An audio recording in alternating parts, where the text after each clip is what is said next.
coração muito cheio de saudades, mas muito grato a Deus por ter me colocado aqui, diante dessa missão. Meu bom Jesus, por vosso sangue derramado na cruz, tende misericórdia de nós e do mundo inteiro. Gostaria de agradecer, além de todas as graças ao Pai, a nossa querida mãe, também a iniciativa do nosso pastor, Padre Alexandre, que é um guerreiro, que a cada dia se reinventa e nos coloca e nos convoca nesta nobre missão de evangelização. Gostaria também de agradecer a toda a equipe que está aqui conosco e gostaria especialmente de agradecer a você que está do outro lado, com certeza, com seus ouvidos, do coração e de sua mente aqui conosco. E neste momento, eu peço a Deus que derrame sobre nós a luz do teu Espírito, para que nós tenhamos todo o fluxo do nosso pensamento organizado, para que tenhamos também toda a força do nosso coração sendo retroalimentada, e que nos dê, a partir de agora, o poder de termos a força de novas atitudes em nossas vidas.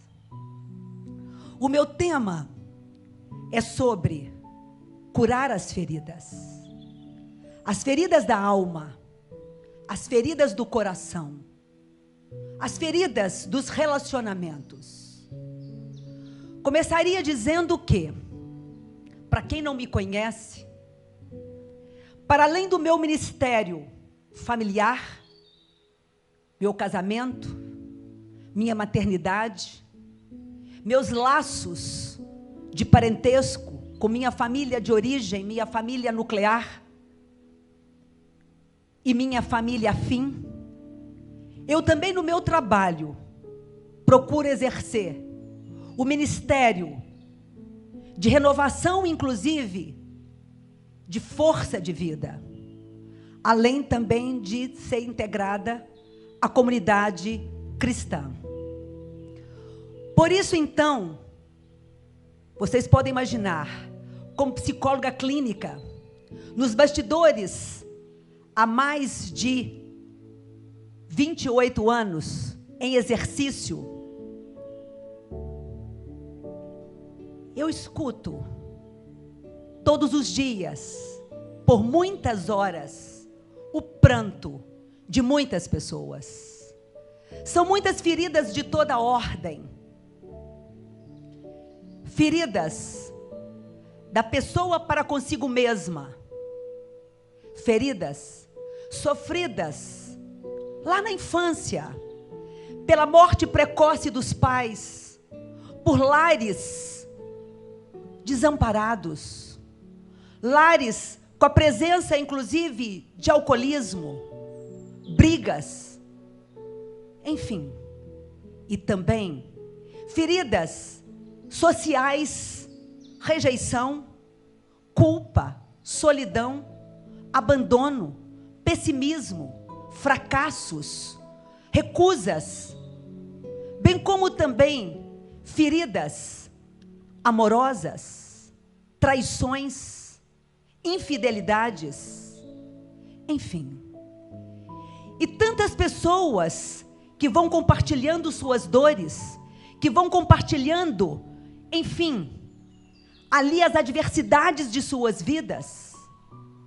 E muitas delas, depois das conversas terapêuticas, e fora também das conversas da vida, quando vão tendo a liberdade, costumam fazer a pergunta: Patrícia, você que está aí na missão de curar as feridas pela base da psicologia, pela força da ciência, o que você mais acha que consegue efetivamente curar as feridas?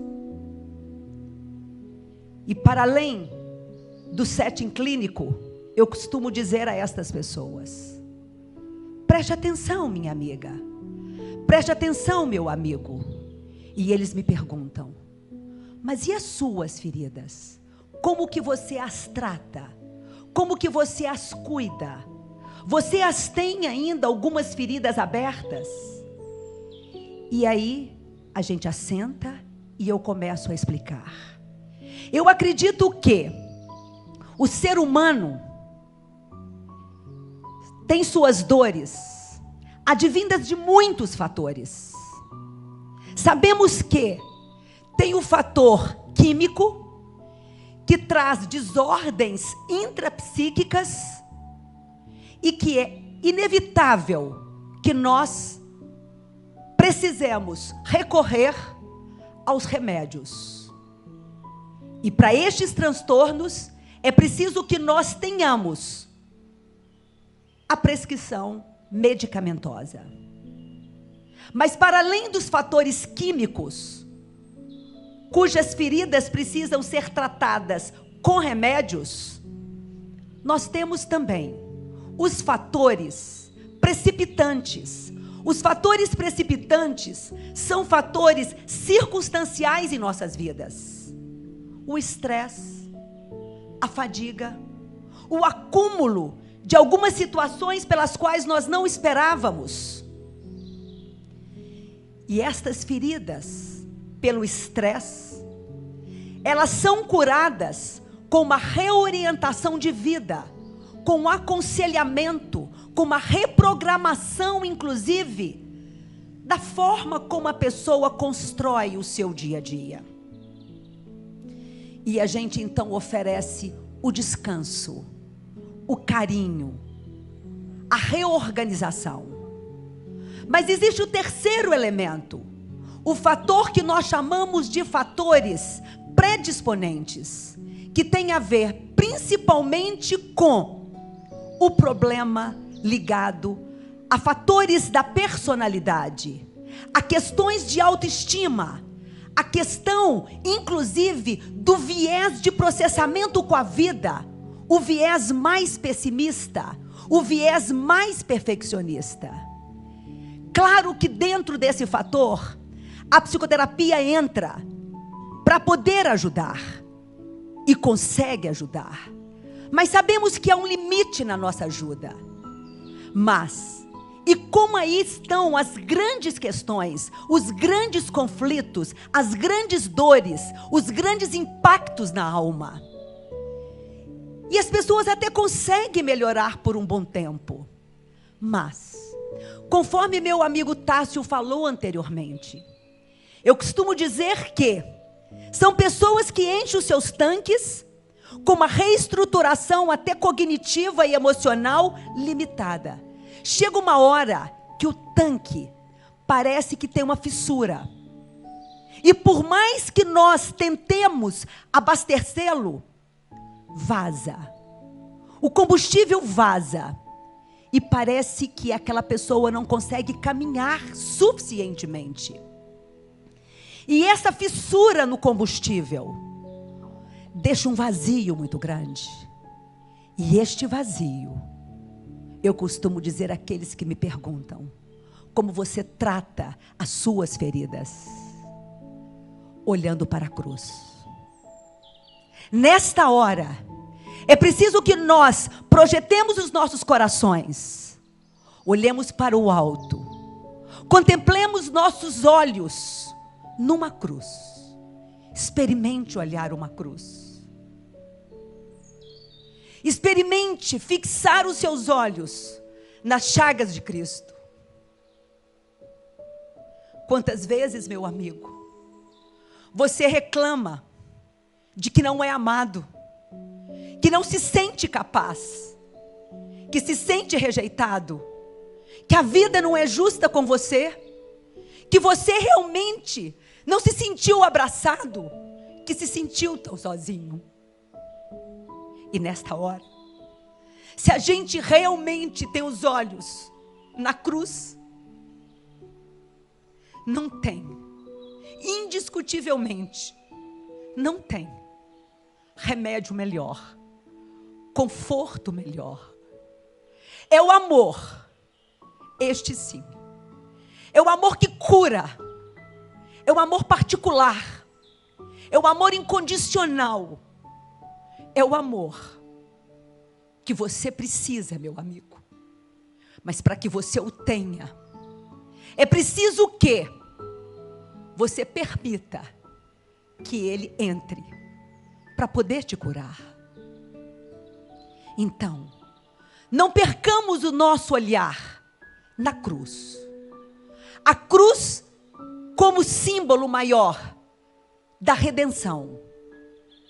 Aquele sangue que foi jorrado. E neste momento, neste seminário, pelo vosso sangue, eu convidaria você que está me ouvindo, que atualize comigo, que se coloque neste momento, na cena da paixão de Cristo. Nós estamos ali, ao pé da cruz de Cristo. Façamos essa experiência atualizada, a paixão de Cristo aqui e agora, comigo e com você, diante dessa cruz. E deixemos que toda essa atmosfera da paixão nos comova, para que comecemos então a tratarmos deste assunto. Queria dizer para vocês o seguinte: se eu projeto os meus olhos na cruz, mudanças na minha mente, mudanças no meu coração, acontece, e eu me transformo, e os meus relacionamentos também, o meu empreendimento também na vida, tudo vai sendo moldado pelo meu bom Jesus, por vosso sangue derramado na cruz, por mim, por você. E ao longo do período em que Jesus esteve aqui, caminhando sobre a terra, nos deu as chaves, nos deu a inspiração, nos deu a cartilha, para que nós possamos aprender como trabalharmos as adversidades, como alcançarmos as verdadeiras realizações. Não compliquemos muito, simplesmente recorramos às lições de Jesus Cristo. As pessoas feridas, que se deixam ser feridas, que se mantêm feridas, são pessoas que vão se desanimando cada vez mais na vida.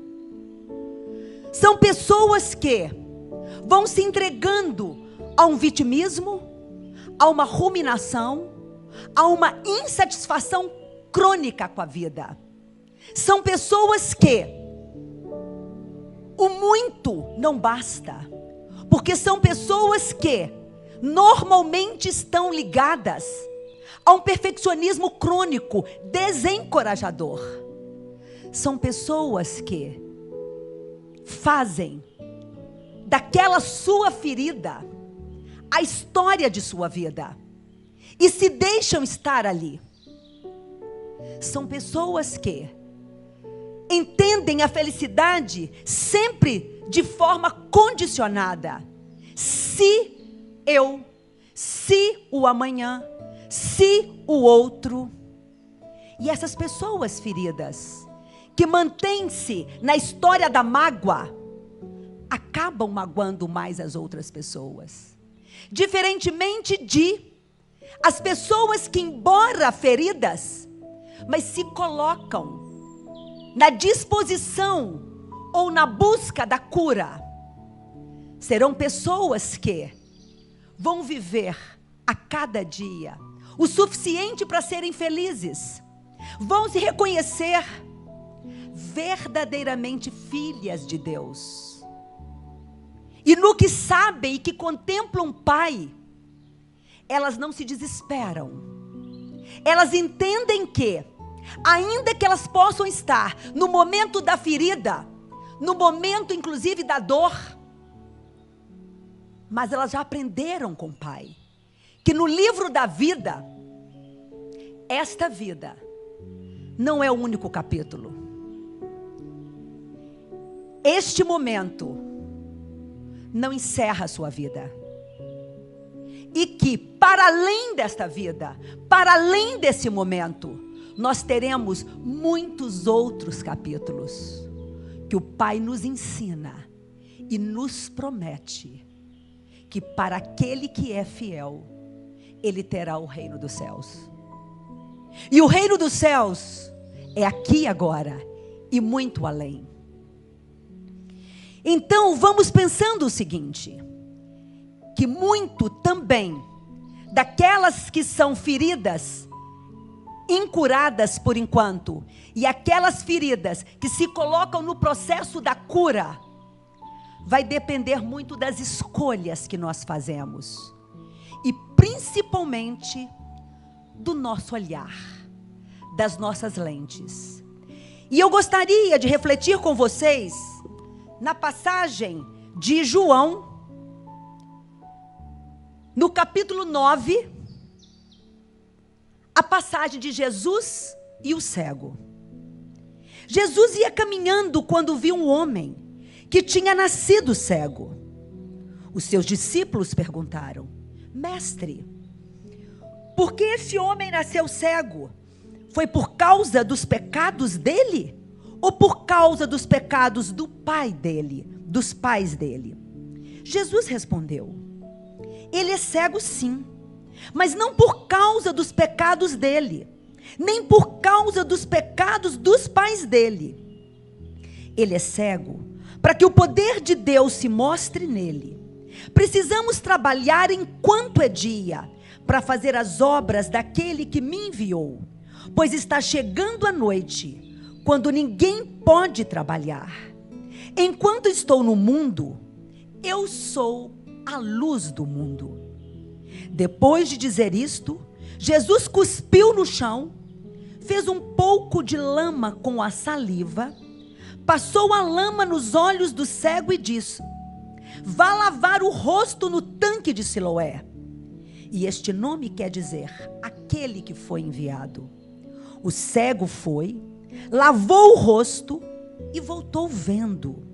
Os seus vizinhos e as pessoas que costumavam vê-lo, pedindo esmola, perguntavam: não é este o homem que ficava sentado pedindo esmola? É, diziam alguns. Não, não é, mas é parecido com ele, afirmaram outros. Porém, ele mesmo disse: sou eu. Como é que agora você pode ver? Responderam.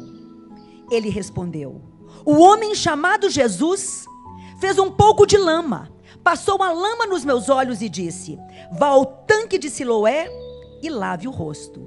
Então eu fui, lavei o rosto e fiquei vendo. E agora é Jesus. É Jesus que te convida a abrir os olhos para enxergá-lo como a luz do mundo.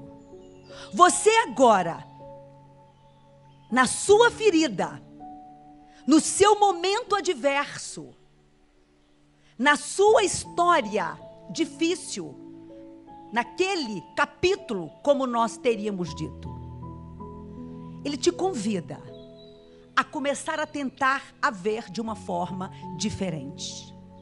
Para que façamos essa experiência, eu convidaria você agora então, que feche os seus olhos, que revisite essa experiência sofrida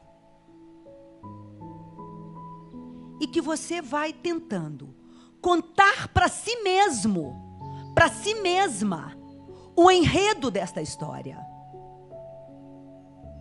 E ao fazer o resgate do enredo desta história revisitada, comece agora a extrair daí o que normalmente são os seus pensamentos. Qual o conteúdo da ideia? Qual é a lente que você coloca diante desta sua história? Como você tem interpretado? Quais os padrões de pensamentos que você está tendo? Quais os sentimentos que decorrem da forma como você possa estar atribuindo mentalmente essa história? E que decisões você realmente tomou? Claro que tem certas histórias que por si só trazem muita dor. E a questão aqui não é que nós não possamos ter o sentimento de dor, de tristeza, de medo, de raiva diante daquela situação. Mas muitas vezes a dor aumenta, o sentimento negativo aumenta em função de uma forma equivocada de nós pensarmos, que nos leva também a decisões equivocadas. Ali Jesus, com seus discípulos, ele estava explicando que, diferentemente de como os discípulos tinham entendido, que aquele rapaz não era cego por conta do pecado dos pais ou dele mesmo, mas seria uma dádiva, seria uma forma para que Deus pudesse se manifestar com sua glória na vida dele. Percebam a forma de Jesus tirar a venda. Ele fez ali, cuspiu, fez um pouquinho de lama, passou nos olhos do cego, mas ele disse: vá lá, lave-se. Ou seja, uma parte é Deus quem faz, outra parte somos nós quem devamos fazer. Supondo que aquele cego não reconhecesse o poder daquele homem, Jesus, e que ele não tivesse se inclinado a ter uma obediência. E eu pergunto, quem o curou? A graça de Deus? Ou a fé dele de que ele pudesse ser curado? E você aí, com sua história revisitada, é preciso o quê? Você contemple e dê espaço para que a graça se transborde, mas ele quer que você faça o seu movimento.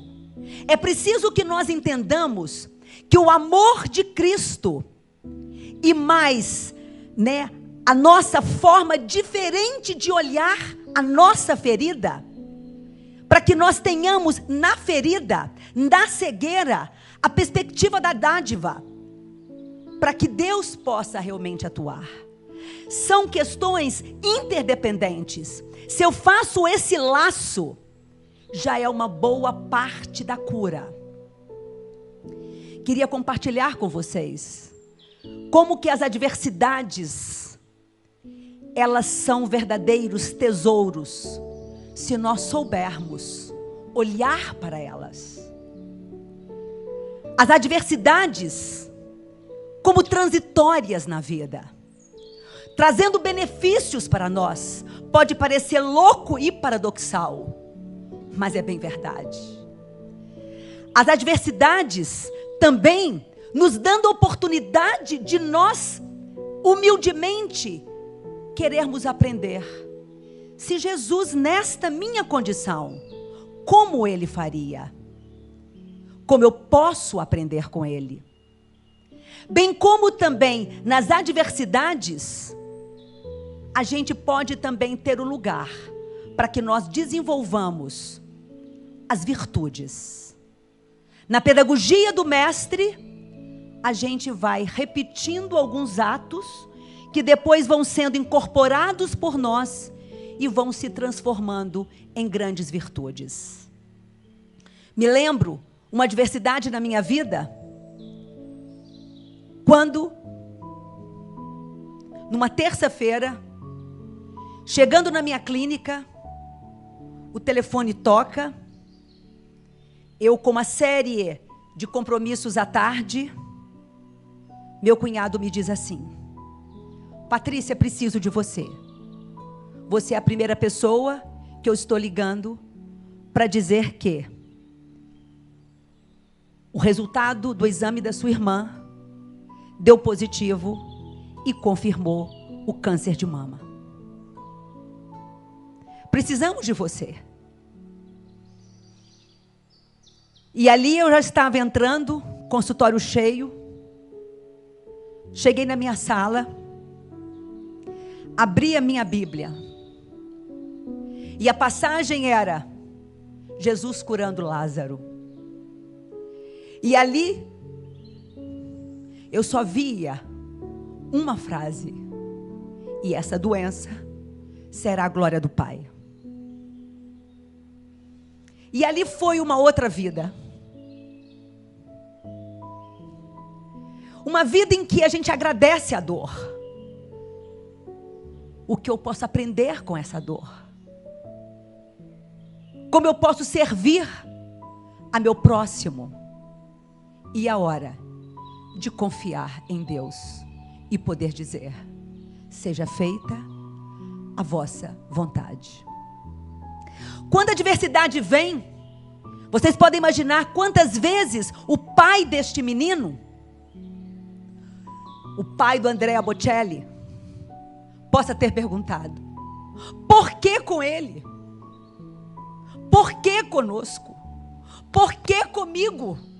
O que eu fiz por merecer? Cadê meu Deus? São perguntas que nós fazemos. E nesta hora, nós vamos transformando aquilo que já naturalmente é difícil num beco sem saída. E aí a gente começa a formular o que nós chamamos a história da mágoa. Ou nós podemos também olhar para essa história, né, como a história da serenidade ou a história da oportunidade. Mas antes que entremos no desdobramento de cura, voltemos à ferida. Pergunta a você: a mágoa normalmente é aquilo que eu gostaria que acontecesse na minha vida, ou que eu não gostaria que acontecesse, e aconteceu. E eu me deixo ser levada pela onda do sofrimento. E aqui agora, nessa passagem que eu pedi que você trouxesse com você, 4 perguntas eu gostaria que você se fizesse. A primeira pergunta: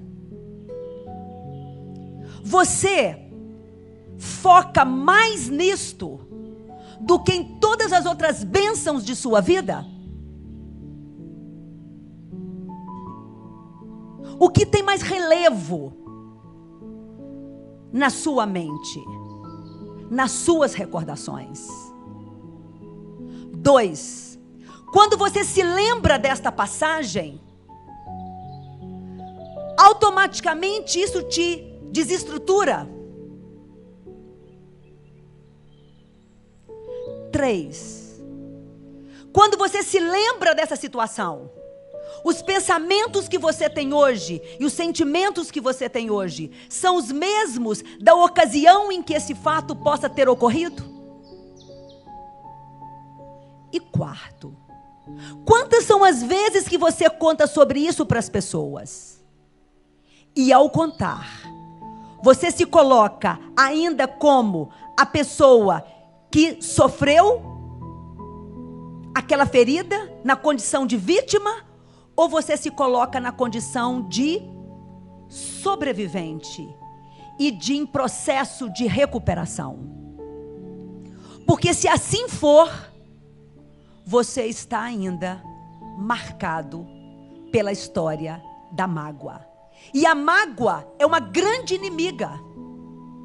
E Deus não veio neste mundo para que nós ficássemos presos, para que nós nos perdêssemos. A lógica do Evangelho, toda ela está centrada em resgate. A lógica da missão de Jesus Cristo aqui, toda ela está centrada em trazer de volta, em curar. Pensemos que, se o que está por trás da ferida, como eu falei anteriormente, muitas vezes é uma autoestima pouco sustentável, porque não descobriu ainda o amor incondicional. Eu já começaria a deixar aqui 3 grandes recados. O primeiro recado é: você se acredita ser verdadeiramente filho de Deus? Filha de Deus? O que sustenta verdadeiramente uma autoestima e que seria um antídoto, ou que seria um remédio para essas feridas, para que você não dependesse tanto do outro, da vida, mas para que você mesmo pudesse, sobre a graça de Deus, fazer o movimento. É incrível, quando nós sabemos muito bem tratar das doenças ou das feridas físicas, mas não sabemos tratar das feridas emocionais e espirituais.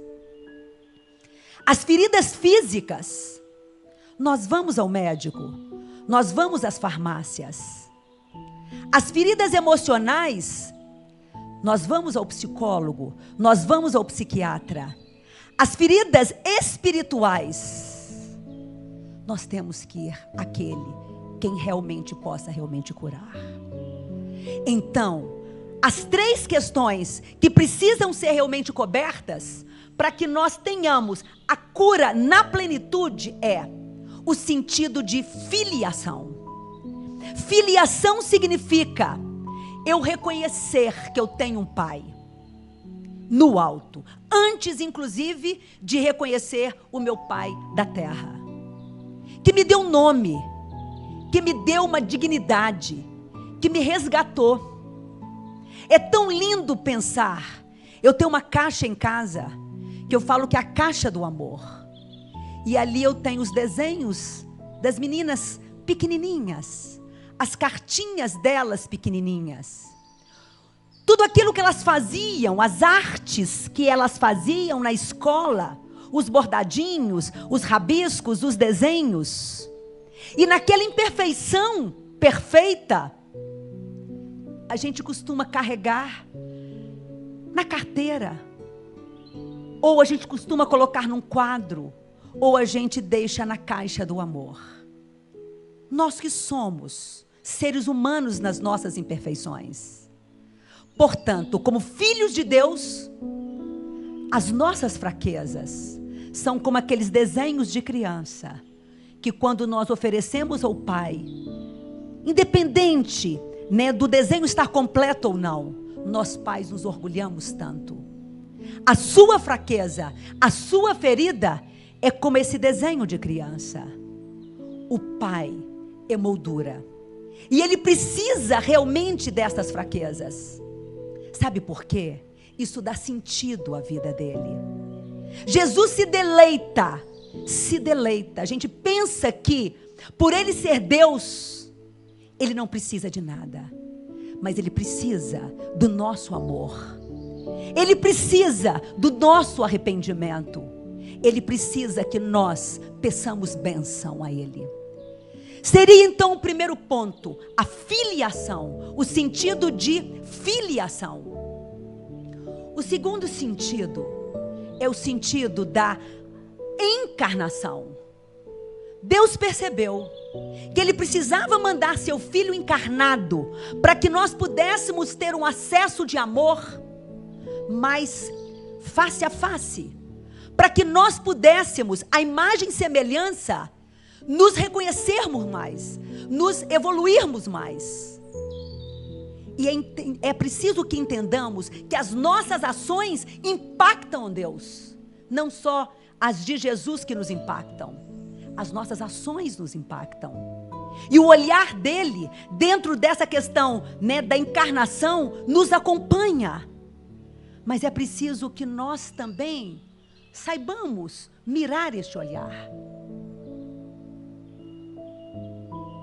E o terceiro ponto, falamos da filiação, da encarnação, que é a gente poder sentir Jesus como homem, que veio aqui, e Ele como Deus, poderia na cruz, ter inclusive poupado tantas dores, e Ele até o fim, Ele teve consciência.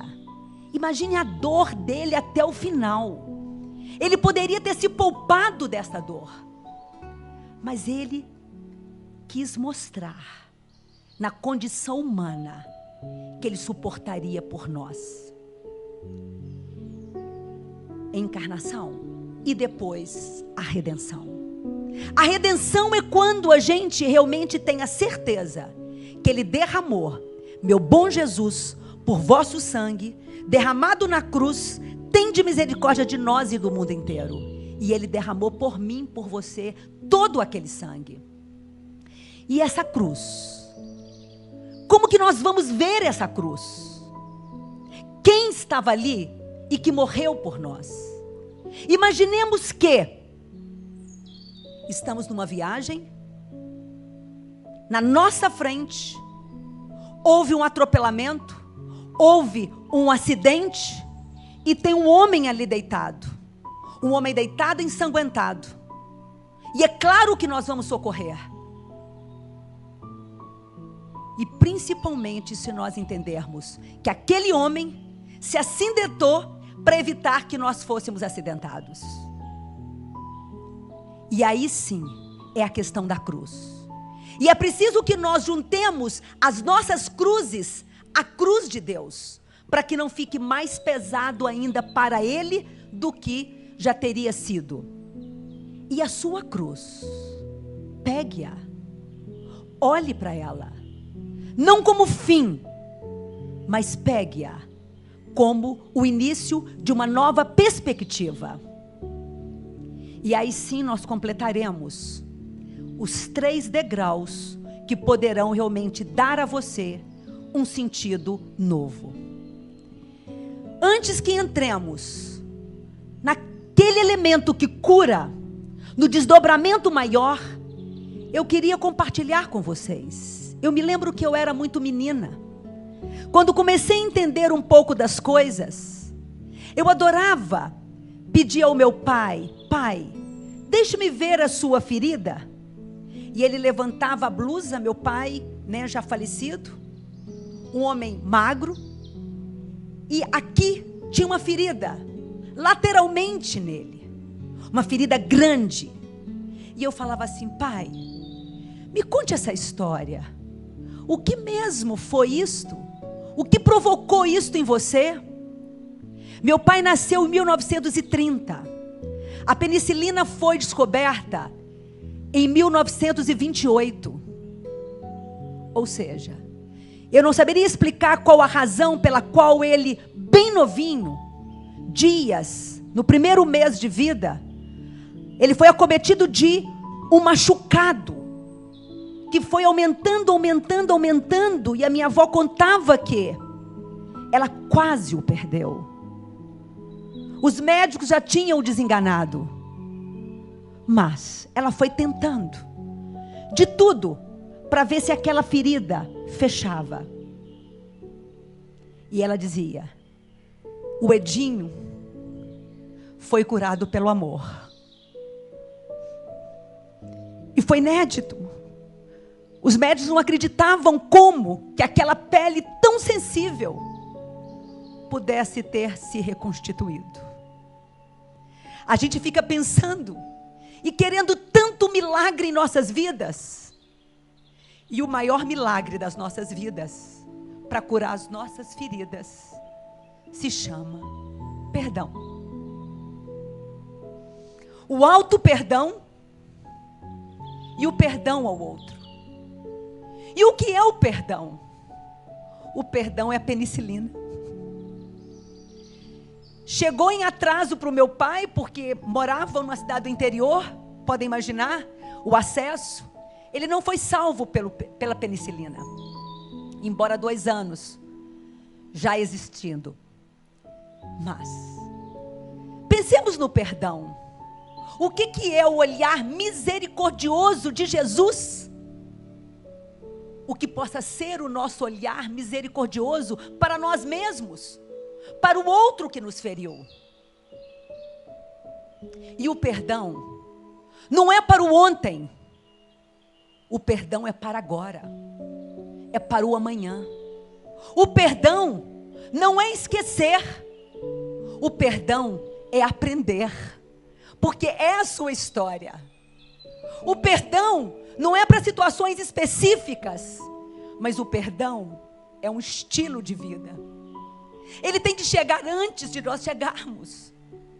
Porque certamente amar, relacionar, é arriscar, é ferir.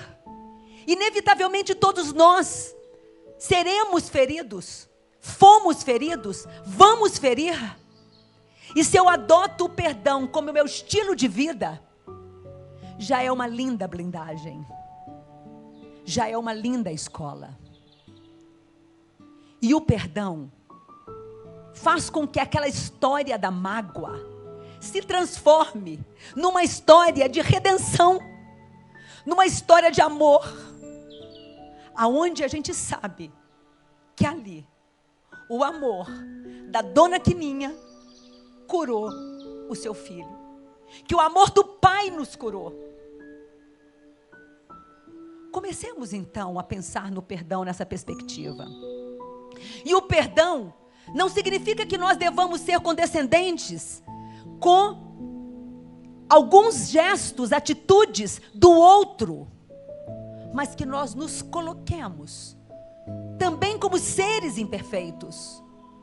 Podemos voltar por uma reconciliação de relacionamento, ainda que possamos escolher uma nova modalidade de relacionamento. E o perdão, quando eu digo que não é para o outro, é para cada um de nós. É para que nós tenhamos a paz de novo no nosso coração. Experimente aí agora. Aquilo que te feriu, há quanto tempo atrás? Quantos sentimentos te provocou? Ok, no seu direito de ter tido aqueles sentimentos de raiva, de tristeza, de medo, de ressentimento, enfim. Mas sabe aquele que te agrediu? Aquele que te agrediu não está com esses sentimentos dentro dele. Esses sentimentos estão só dentro de você.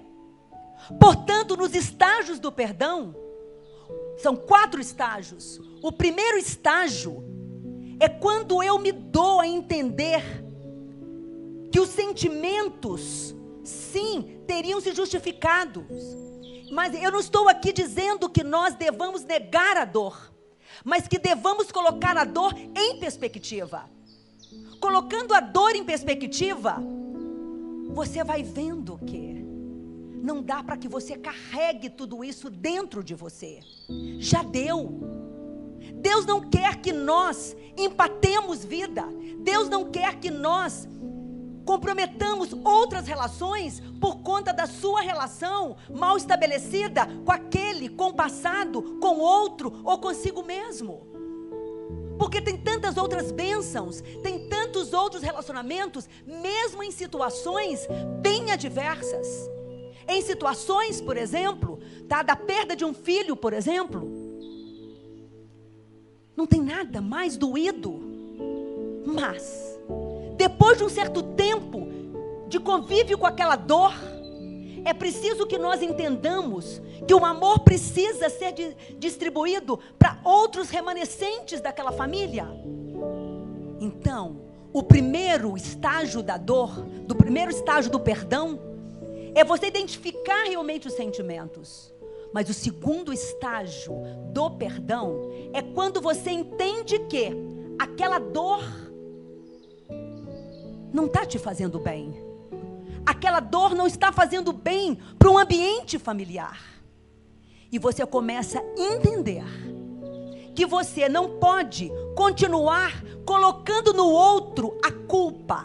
Quando eu culpo o outro, eu posso até ter inicialmente um alívio razoável, mas de curto prazo. No segundo momento, eu já fico dependente do que ele tem que fazer para eu melhorar. E já não funciona.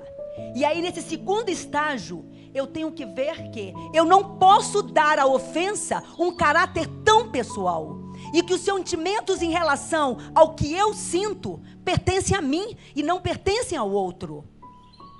E aí, eu já começo a expurgar os meus sentimentos e a reconhecê-los como um trabalho meu comigo mesma. Apenas. E eu me liberto da expectativa do outro em relação a mim. Para entrar depois no terceiro momento, em que aí sim,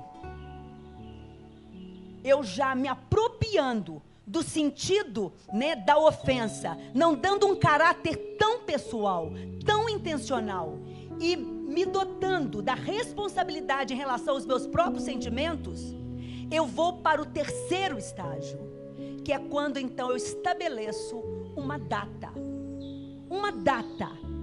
para que aquele sofrimento finde. E na hora que eu crio um marco, é incrível.